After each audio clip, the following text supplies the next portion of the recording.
The podcast that was released last night by the New York Times, where a returning ISIS terrorist, admitted to executing individuals.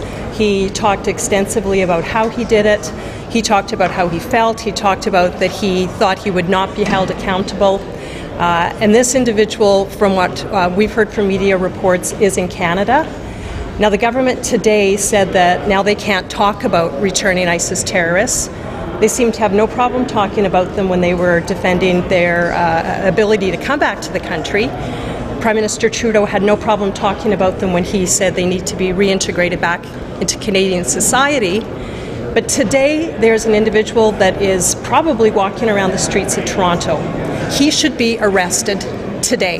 He should not be on the streets of Toronto. If he can be speaking to the media, he can then be identified by the government, by the police, and he can be arrested. And the government, the Liberals, the Prime Minister, needs to answer to this, where this individual is and why he hasn't been arrested. What should he be charged with? Well, he's admitted to what he's been doing. It's a crime to leave the country to engage in terrorist activity. I mean, how can anybody tell these kinds of things, talk about these kinds of things, and the government just shrug its shoulders and say, no, we can't do anything about it?